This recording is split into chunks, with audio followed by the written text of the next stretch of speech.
Welcome to the Fabulous 413. I'm Monte Belmonte. Coming up later in the show, Amherst's Hannah Moushabeck and her new children's book, Homeland, My Father Dreams of Palestine.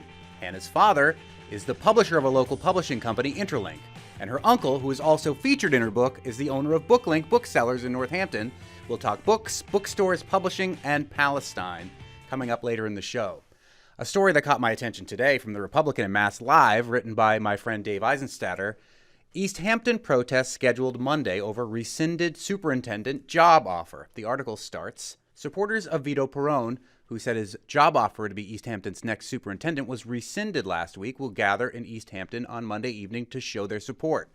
Perrone, the current interim superintendent of West Springfield Public Schools, was offered the job on March 24th on a 4-3 vote by the school committee, but the offer was rescinded following an email Perrone sent about upcoming contract negotiations to school committee chairwoman Cynthia Kwasinski, who voted against Perrone getting the job, and the board's executive assistant, Suzanne Colby, according to Perrone.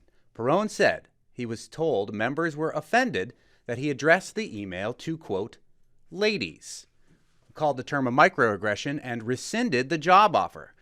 Perrone says in the Mass Live article, to rescind an offer because I used the address of ladies to the chair and the executive assistant is ridiculous. It seems pretty capricious, and it doesn't seem right.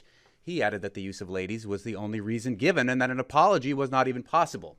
My question for you, the listeners of the Fabulous 413, is the word ladies offensive to you? In your estimation, is it a microaggression? Is it a microaggression that rises to the level of losing a job opportunity? I'm particularly interested in hearing from you if you identify as female. Text us your thoughts, 1-800-639-9120, and tell me what you think about the use of ladies in this story coming out of East Hampton today. We'll hear your thoughts later in the show, but first, to boldly go where no man has gone before. Kitchen Table Astronomy with Hampshire College Astronomer Dr. Salman Hameed, Mr. Universe, here in Amherst. Big news today is the release of the names of the astronauts on the Artemis mission to the moon. But full disclosure, that is happening after we're chatting. So, with the miracle of digital editing, here's they are. This is our crew. This is humanity's crew. May I introduce them to you all? She's an engineer who got her start at Goddard and is no stranger to breaking records, logging the longest continuous space flight ever by a woman, your mission specialist, Christina Hammett-Koch. He's a Master of Science in Physics, an F-18 pilot, and a Canadian astronaut. Your mission specialist, Jeremy Hansen. He's a naval aviator and test pilot that's flown over 40 different aircraft. Your Artemis II pilot, Victor Glover. He's a decorated naval aviator, test pilot, and leader of the highest character. Your Artemis II commander, Reed Wiseman. Ladies and gentlemen, your Artemis II crew. First off, that NASA guy just said ladies. Second of all, I thought that the crew was going to be all women. Artemis was the twin sister of Apollo, so we'll hear more about that next week. We're going to talk about it next week when we have, a little bit more information about it. We get to know them a little bit. That's better. exactly right. But we should see what our favorite friend astronaut from Shelburne, Katie Coleman, thinks about the crew. No, I think it's a big news. And of course, we will talk about it later. The other big news is the James Webb Space Telescope, which launched a year ago-ish, the largest infrared telescope in the universe that we know of. And it's been spending time looking at a particularly interesting spot. Right. So actually, it's been over a year for really? James Webb Space Telescope. That was December of 21. Although with the pandemic, it's all confusing now. So who knows?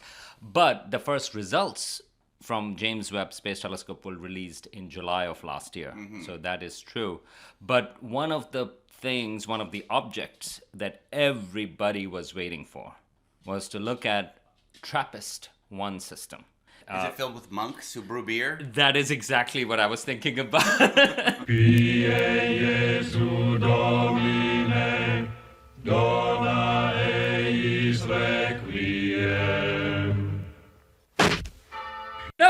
actually cool. Like, we can talk about monks, we can Yeah. talk about beer, but this system is still really crucial. And the reason is because it has 7 Earth-sized planets orbiting this star.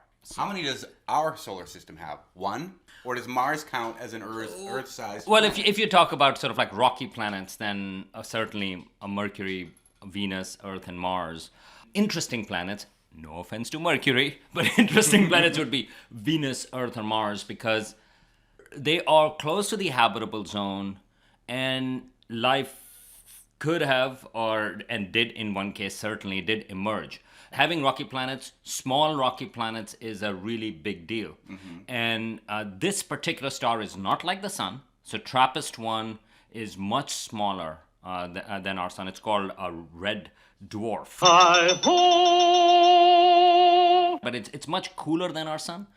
But these type of stars are much more abundant in the universe and they live much longer lives. And so this is interesting, and we think that these type of, like TRAPPIST-1 type, small red stars, they contain more terrestrial planets, more Earth-like planets than a star like our sun. And so anyway, I'm just setting the stage up. As you can tell, we may not have that exciting news about the actual planets. I'm setting the stage up of why this system is so important to study. And this star was discovered, I think, in the 1990s. And TRAPPIST actually is a telescope. There are 2 telescopes, one in the southern hemisphere in Chile. It's a robotic telescope. And then there is another one in the Atlas Mountains in Morocco. So, and actually, I should mention, because astronomers are terrible at naming things. Oh, yeah. You guys are really bad. Very large array, really, really large array. Well, I don't know if that is the case. That's what you kind of name the telescopes. The fact that the James Webb Space Telescope, despite the problematic nature of the life and legacy of James Webb, at least has a name that people can remember. Right. So this particular one, TRAPPIST, it's actually Transiting Planets and Planetesimal Small Telescope. So it's kind of cool, and it's Belgian, so so that hence cooler, the TRAPPIST connection that comes in, and these are like 24-inch telescopes, but they're robotic, and that's how this star was discovered in 1999.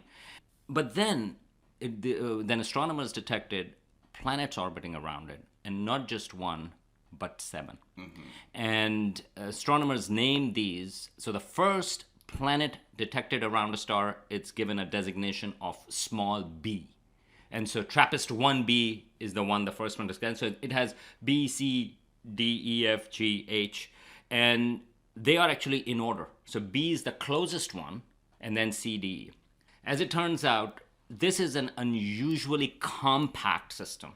So all of these planets fit way within the orbit of Mercury for our sun. Wow. So if all of our planets in our solar system were between the sun and Mercury, this is like this TRAPPIST system we're looking at right now. Much more closer. In fact, the closest one, so which is TRAPPIST-1b, that takes only 1.5 Earth days to go around its star.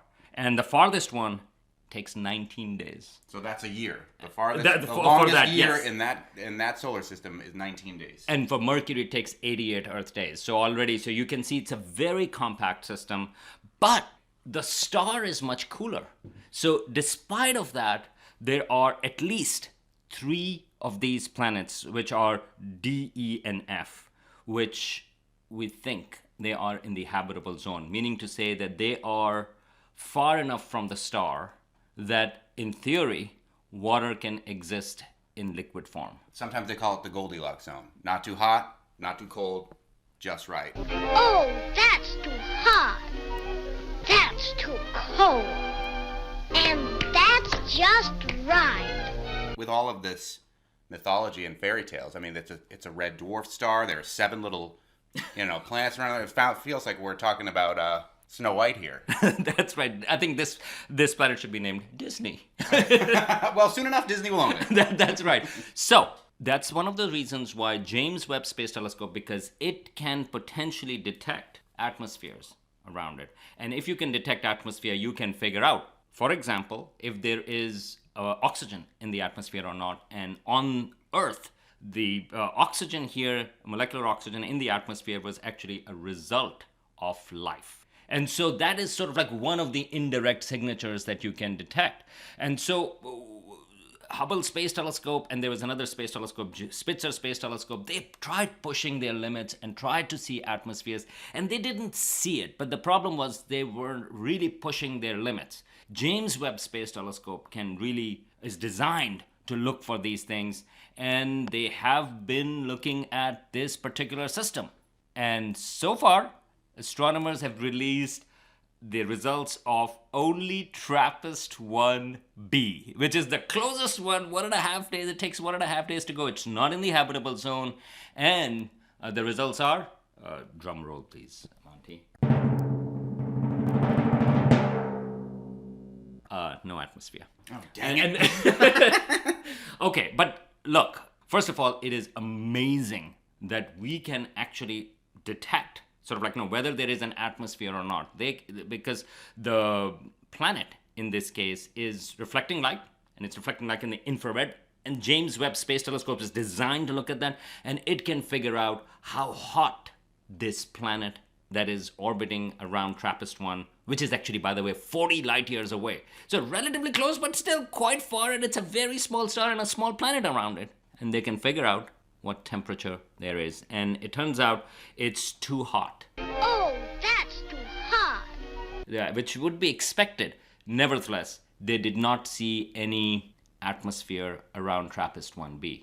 Now, we know other planets in this system have been observed, but well, they haven't given us the information. Maybe it's going to be sequels, like, next year, TRAPPIST-1c and 1d.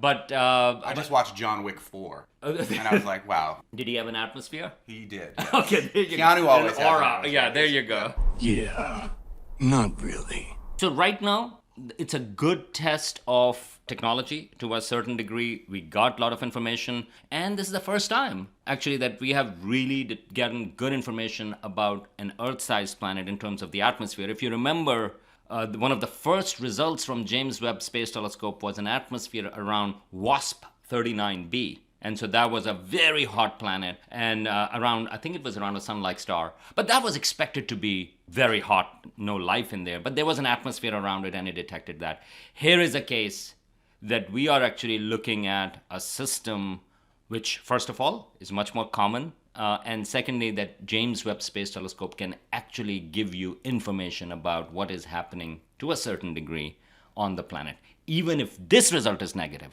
Remember, the really interesting ones are D, E, and F, which are the 3 other planets that are in the habitable zone. These are the ones that we'll be looking for. So we can skip the results of C. We'll just assume. Forget it. We want to hear what's D-E-F, a Def Comedy Jam. Oh, y'all look good. Y'all ready to have a good time tonight? Hey. Def Leppard. Yes, I'm getting it. Come on, Steve. That's where the life could be in this TRAPPIST-1. Right, but, we are in Fabulous 413. Yeah. And I would like that to have sort of like, a really fabulous skepticism. Uh-huh. And I know I'm going to be beating a dead horse regarding this, but I wanted to bring this up. Just look at how carefully astronomers are looking for. They're not like, hey, we really want to believe, we really think that the TRAPPIST-1 has life. But look how carefully astronomers are going through. They're making sure, that they rule out all other ways that these results be explained otherwise. And in this particular case, for example, if there is no atmosphere, there is no atmosphere. I'm a little sad. But hey, if it comes out that the other habitable zone planets don't have atmosphere, yeah, there will be a little sadness in it. But then that is the way it is.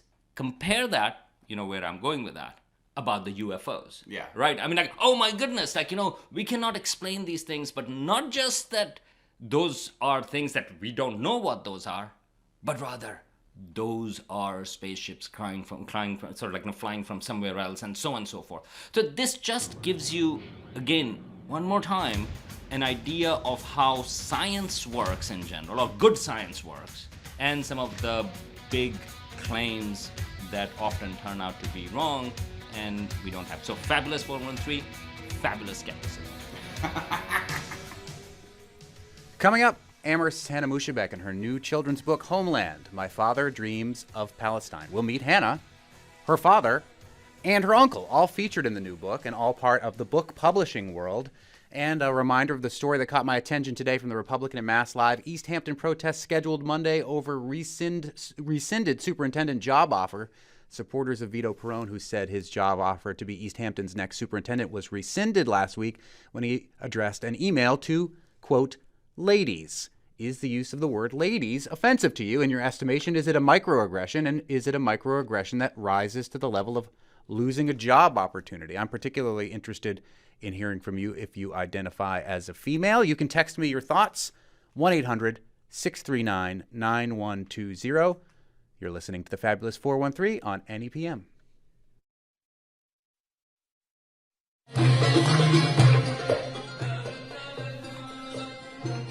Welcome back to the Fabulous 413. As bedtime approaches, three young girls eagerly await the return of their father, who tells them stories of a faraway homeland, of Palestine. Through their father's memories, the old city of Jerusalem comes to life. The sound of juice vendors beating rhythms with brass cups, the smell of argila drifting through windows, and the sight of doves flapping their wings towards home. These daughters of the diaspora feel love for a place they've never been, a home they cannot visit. But as their father's story comes to an end, they know that through his memories, they will always return. Homeland, My Father Dreams of Palestine, a new children's book by Amherst author Hannah Moushabeck, a second-generation Palestinian-American author, editor, and book marketer who was raised in a family of publishers and booksellers, several of whom join us in the studio, all of whom are making their home in Western Massachusetts.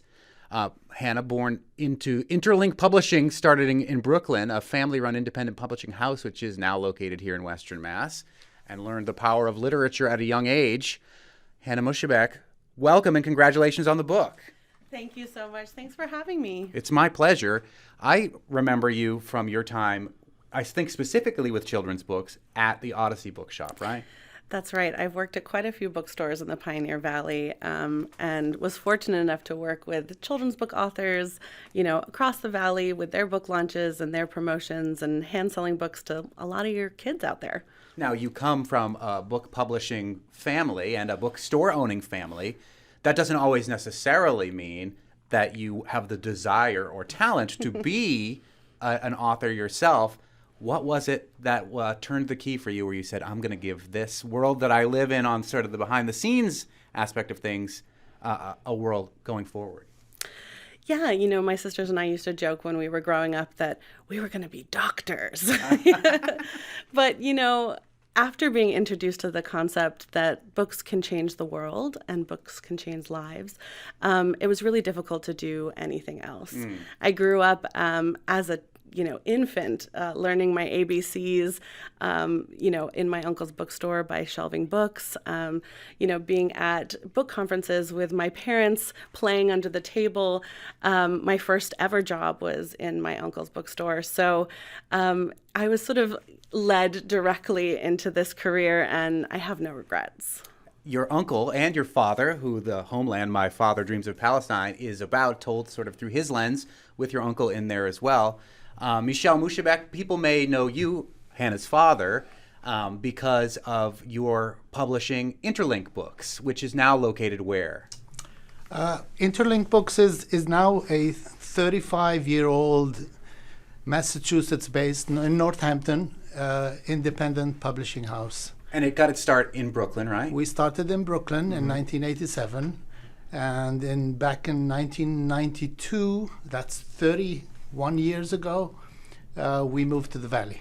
And your brother, Gabriel, is here, who had bookstores, as Hannah mentioned, grew up learning the ABCs in Brooklyn, and also brought your bookstore here to Western Mass from Brooklyn. That's right. I moved up here in 1997, in April of 1997. At that point, I had 3 bookstores, 2 of which were in Park Slope. One was in Stony Brook, Long Island. But the family used to vacation up here, and we liked the area a lot, and we thought it could use another bookstore. And so now you run BookLink, the wonderful bookstore in Thorne's Marketplace, right in downtown Northampton. That is correct. And then your first book job, Hannah, was at which bookstore in Brooklyn? Well, Are they all called Link? Because that's what we should get out of it. We were joking off air that we should call the book Home Link, or you should have, because Interlink is the name of the publishing company. Book Link is the name of the bookstore. Well, we should have brought our sister with us because she just drove down from Montreal, and her bookshop up there, a children's bookshop called Kid Link. Well, tell me about why. Was Link one of the names of the bookstores that you got your start at, Hannah? well, I mean, when you say got my start at, I think I was 5 years old when I hand sold my first book at Still, Booklink. we'll count it. But it was Absolutely. It was Booklink in Brooklyn as well. Correct. Tell me about the use of the word link in all of this. Why is this an important word to you that it's kind of become a moniker for what the Moushabeck family's doing with books? Well, I can tell you a story about that, but it's and in the early days, and that's of course before, the web and all that. Yeah. People used to now people think link, you've got something to do with tech or whatever, but that's not. But in those days, our idea is that we are the link between cultures. What we publish, what we edit, what we acquire, and our mission of Interlink Publishing is really to promote dialogue, to promote cross-cultural learning, and a better understanding of other cultures. So that's where the link is. The link is we bring the world closer to readers in America, in the hopes that readers, around the world will get closer to each other through literature. And that's the first link, was Interlink. But the real story is our name, Moushabeck, in Arabic, is interlink. Oh, wow. That's a great story. That's Michel Moushabeck, Michel Interlink. His brother Gabriel Interlink is here as well, and Hannah Interlink is here. And if you want more of a digital link, there is an event happening at the bookstore I first met you at, a virtual event happening on Wednesday through the Odyssey Bookshop, but there are in-person links that can be made as well. The 6th, in person at 6 p.m. at the Francis Crowe Community Room, right behind Woodstar in Northampton, sponsored by Booklink, the Booklink store in Thorns Marketplace, as well as the wonderful newish children's bookstore in Florence, High Five Books, this Saturday at 10 a.m. Kids Story and Arabic Music Dance Party. We're going to get more to the music aspect of things, I think, in a little bit. But would you mind reading us a little bit from your book, Homeland, My Father Dreams of Palestine, Hannah Moushabeck? Of course. Our eyes are heavy with sleep, but we want to hear more. Show us the key, we cry. My father produces the large, rusted, old key to our family's home in Jerusalem. We know the ending to this story is not a happy one. We know that we may never sit and watch the juice man at Haffa Gate, but we whisper the hope of return as we turn out the lights. At night, we dream of our homeland. Have you ever been to Jerusalem, Hannah Moushabeck? No, I have not. And yet this is such an important story for you that you wanted to write a book about it, and through the lens of your father, Michel Moushabeck, who joins us, as well as his brother Gabriel. Tell me about when the last time you both were in Jerusalem. Well, we come from an old Palestinian Eastern Orthodox Christian family from the old city of Jerusalem. My parents left Jerusalem in 1948, but my grandfather, who was the Mukhtar, which is a word that means community leader, which is mentioned in this book, and there's a little glossary at the end too, so you can learn some Arabic as well. So because of his position in the Greek Orthodox Church, he was given residence inside the Greek Orthodox convent that abuts the Church of the Holy Sepulchre in the old city of Jerusalem. Which is where they believe Christ was laid to rest, That's and then correct. subsequently rose from the dead. It's Easter week. It's also correct. Ramadan and Passover. So yes, yeah. Big deal. Yeah, and my parents, after the 1948 war, kept on going to Lebanon, And we were born there in Beirut. But my mother used to take us there every summer. Take you to Jerusalem. To Jerusalem, Yeah. to the old city. And we stayed with my grandparents inside the Greek Orthodox convent. And every year until the 1967 war. And at that time, I was barely 11 years old. My brother Gabriel was 8 years old. That was the last time we saw our grandparents and the last time we saw Jerusalem. Gabriel, do you have any memories from that time, being 8 years old, of Jerusalem, a place that is connected to your homeland, is your homeland, but that you have not been back to since? Yeah, I have vivid memories of Easter, because my grandfather would clutch my hand and so tight because it was so busy around the streets of the old city, and they would have like a parade where they would walk the Via Dolorosa, and I remember vividly him talking about it. So that was, and of course I do remember the convent, or the house inside the convent where my grandparents lived, and I do remember the smells of the streets of Jerusalem. But other than that, very little after that.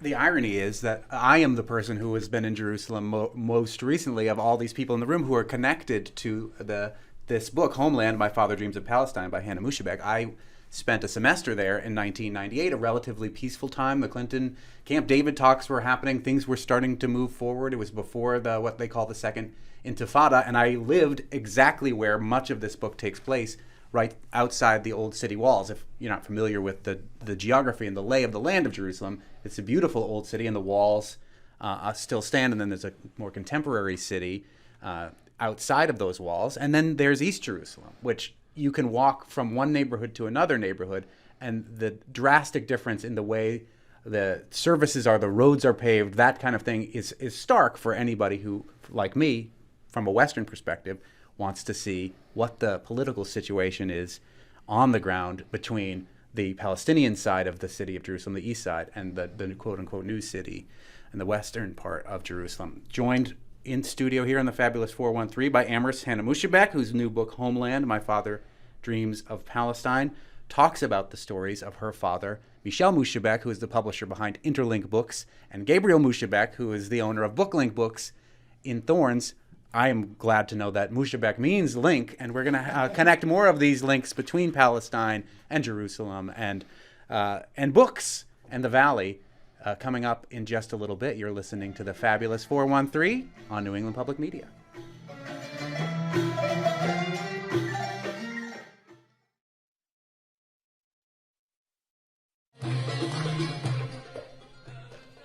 Welcome back to the Fabulous 413. I'm Monte Belmonte. I'm joined in the studio by Hannah Moushabeck, who has a new book, Homeland, My Father Dreams of Palestine.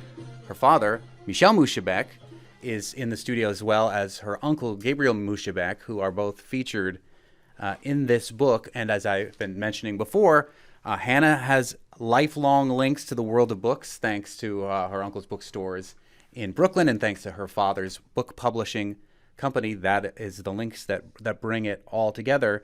Who was the first to enter into the world of books in a professional sense? Michel Moushabeck?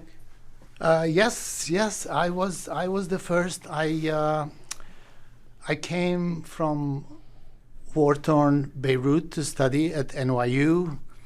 I knew nothing about publishing. I knew nothing about editing or distribution or whatnot, but for me, coming as a Palestinian and a young student activist in my early 20s, coming to America from war-torn Beirut was quite an eye-opening experience and a very life-changing experience for me. You know, immediately I embraced American values of democracy and education and the First Amendment and free speech and all that stuff. But then all of a sudden I found myself really getting upset, and I was so disappointed in learning how little the people I met knew about where I came from and how unaccepting they were to Arab history and Palestinian narrative. So it was at that point in my life that I decided to change the course of my life from wanting to become an academic and to becoming a publisher.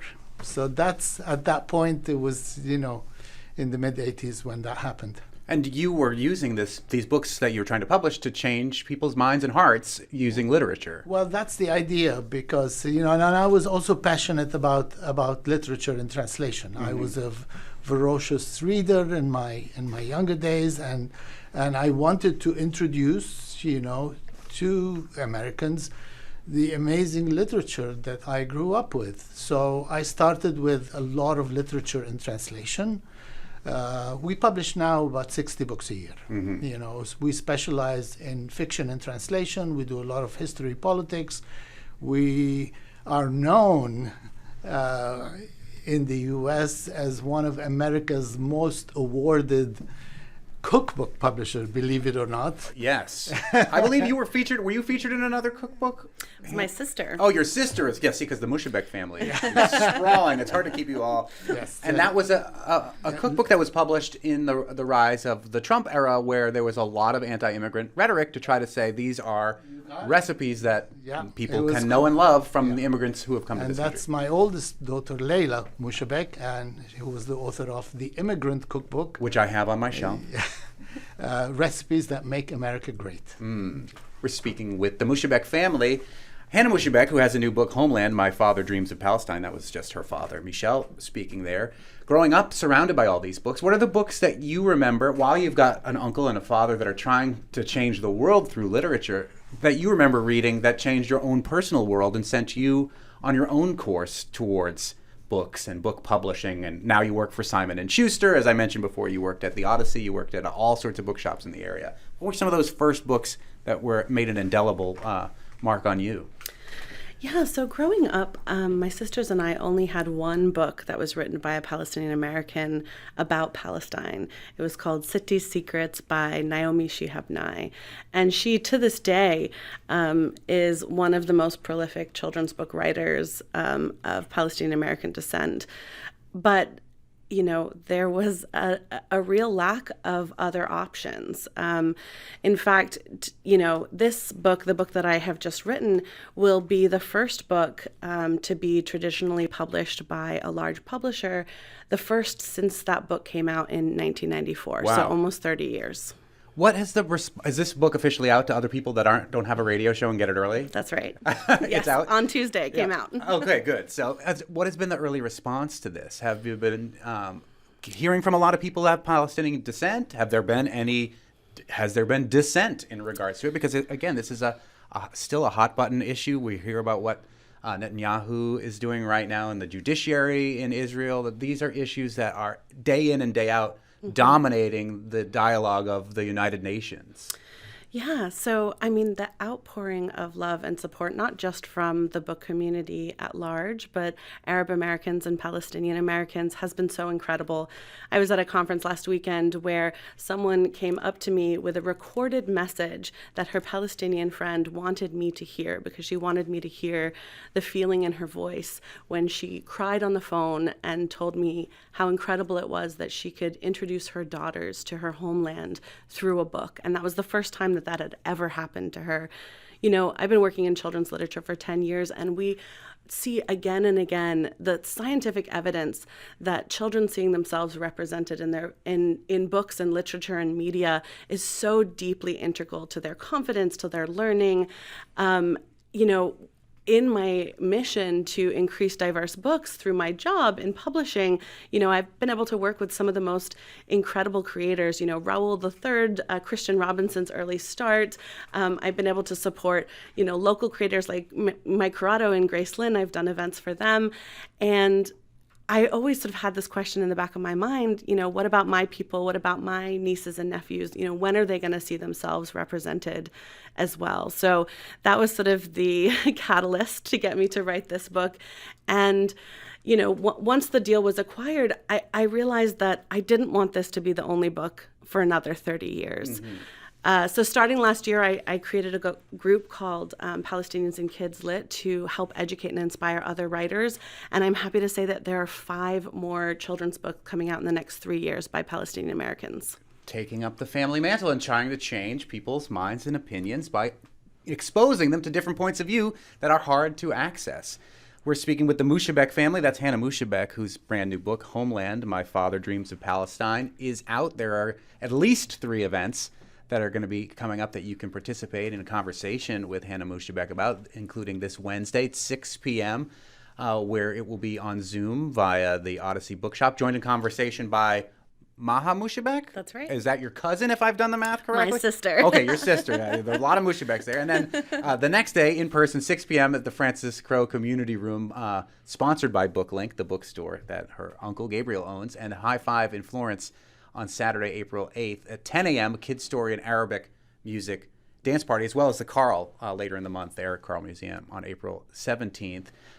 Is the Arabic music at this Arabic music dance party going to have anything to do with your father, Hannah, Michel Moushabeck, who many people, including my good buddy Kari Injiri in the other room over there, is a huge fan of in regards to his book? Is it Layali Arabic Music Ensemble? You got it. And is that going to be who's bringing the music to this? Of course, but it would not be complete if the younger members of my family didn't also join the band. So there will be Sammy, Omar, and Una, my nieces and nephews, who are going to be joining the family band. Maybe you should give their ages.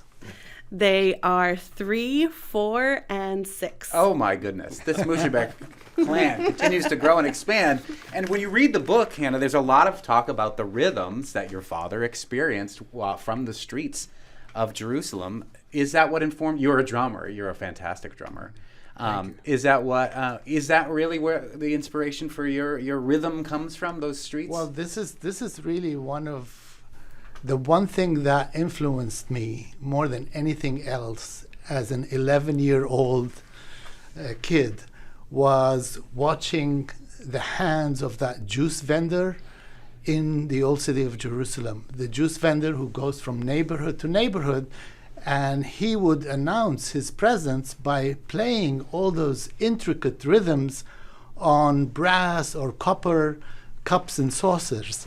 And I would leave my grandfather and sit on the sidewalk, and my eyes would be fixed on the juice vendor's hands.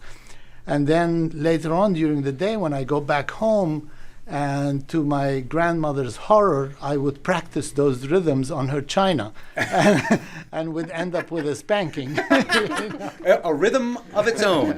Yes. Very repetitive, hard percussion. We're speaking with the Moushabeck family, whose last name means interlink.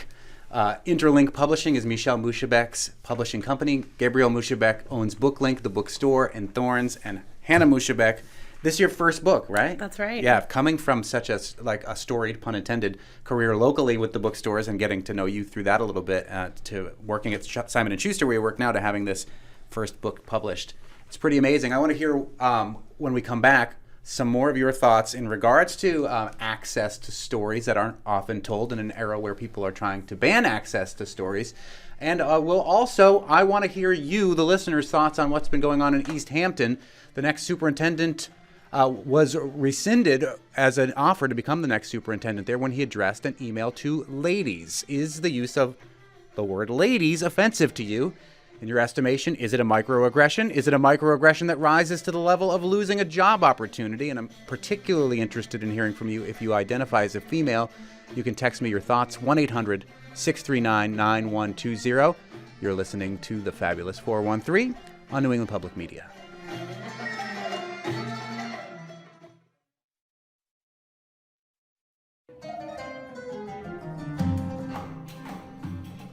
That is the Layali Arabic Music Ensemble that we're using as intro and outro music there, featuring the dulcet tones of the Moushabeck family.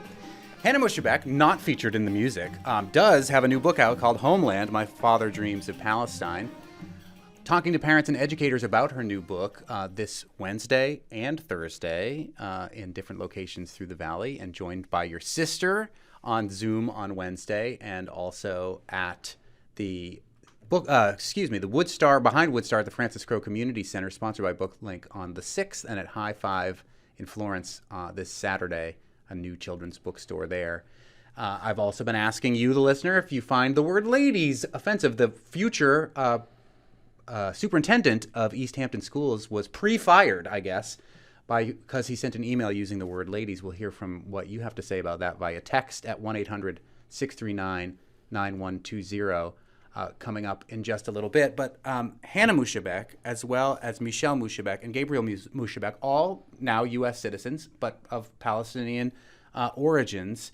And yet, as I mentioned earlier, I have been to Jerusalem and in 1998, and none of you have. What makes it hard for you to go back there? And is it something that you do hope to do someday? Let's start with you, Hannah, who has written this book through the lens of your father's generation.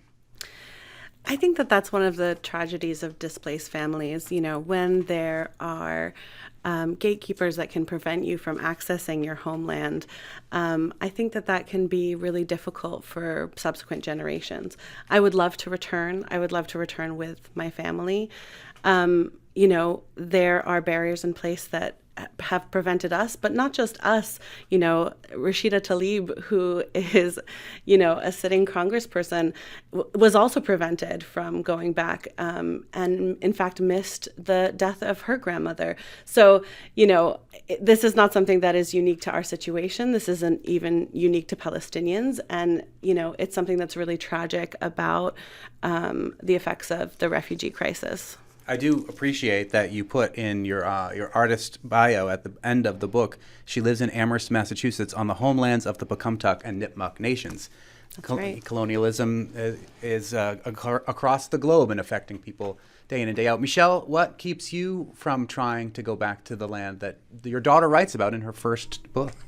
Well, I'm an outspoken critic of Israeli policies, of Israeli apartheid. I write for truthout.org.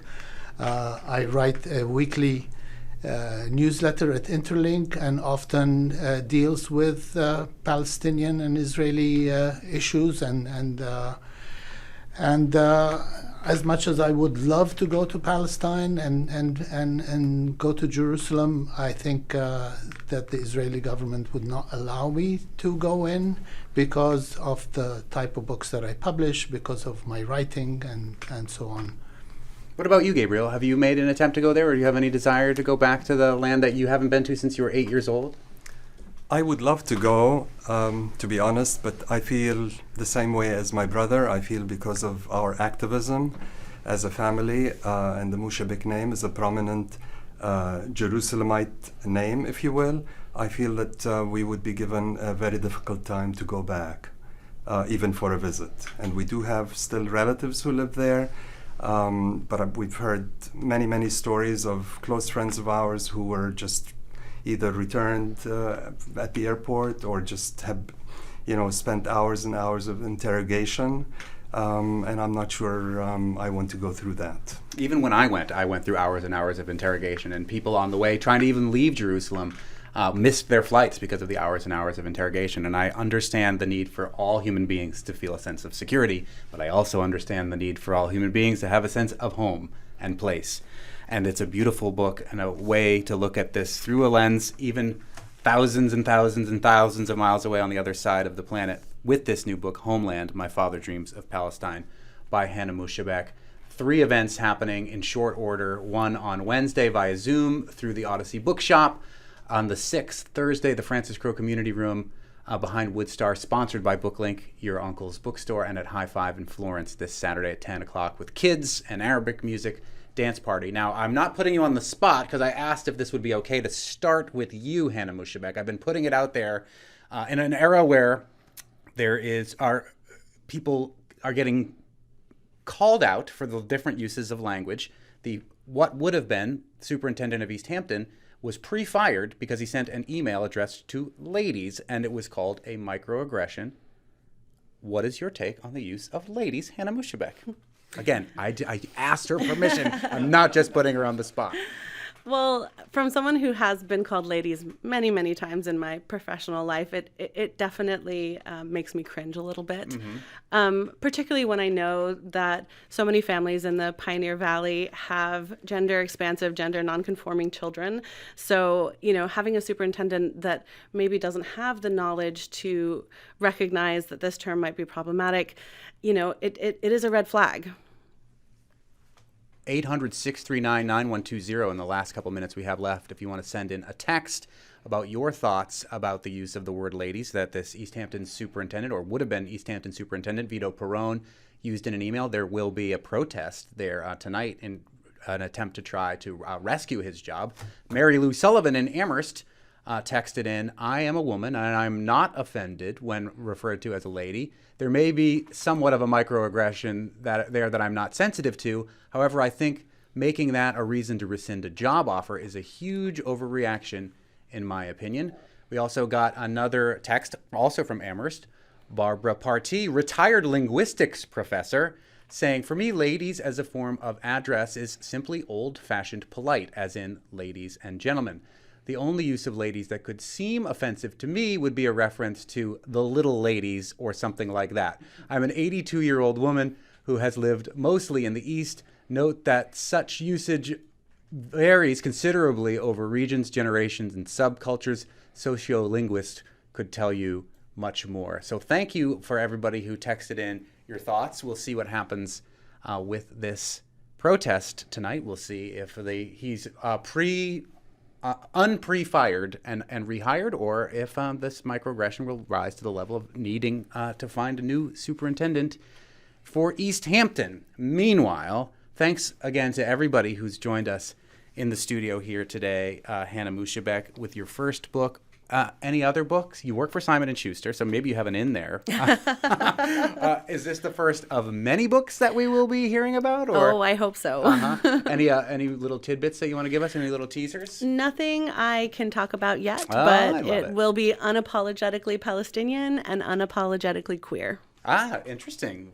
And both in the same book. That's right. I think that's interesting, too, and maybe not something that is overly well covered. I'll also say, full disclosure, that almost canceled myself earlier, that people, when they hear Palestinian and Arabic, they often think Muslim, and I did, too. And I, recognize that it was Ramadan for you all, but you're Palestinian and not Muslim. That's right. And if the amount of time I spent in the old city of Jerusalem divided into 4 quarters of the different types of religious factions that come to that beautiful and wonderful city that's got so much tension. I apologize for assuming that about you, and it's good to know that. What's the percentage of Palestinians that are non-Muslim that we know about? I mean, nowadays it's about under 10%. And Michel, as I mentioned before, you are a musician for the Layali Arabic Music Ensemble, and I know that during the pandemic you were doing some things online. Any time we'll be able to see you in the near future? Well, I have a couple of concerts coming up. There is a concert with the Layali Arabic Music Trio happening at the Ethel Barn, and this is a new music series happening in Southampton on April 20th at 7 p.m. Where we'll be playing some Arabic music, and I also have a flamenco ensemble, as you know, called Los Fiesteros, and we also have a gig on May 4th in the Valley. The Moushabeck family interlinking all things: books, love, music. Thank you so much for coming and joining me in the Fabulous 413 today. Tomorrow on the show, speaking of children's book authors, Northampton's own New York Times bestselling author and illustrator Mo Willems will be celebrating 20 years of his iconic pigeon not being allowed to drive a bus, as well as his new fundraising exhibit on Main Street in Northampton. And we'll meet the first female director of the Massachusetts Department of Agriculture, Deerfield's own Ashley Randall. Our director for the Fabulous 413 is Tony, I'm getting it, come on, Steve Dunn. Our engineer is Betsy, the $2+ million woman Cordis. Our technical team is Bart, pointing to the right satellite Rankin. Kara, thanks for the batteries, Foster. And Punk Rock Dubé. Musical thanks to Spouse, the Happy Valley Guitar Orchestra, Monty Python, Def Leppard, and the Layali Arabic Music Ensemble. Khalees Smith will be back with us in the Fabulous 413 tomorrow. I'm Monte Belmonte. We'll see you then.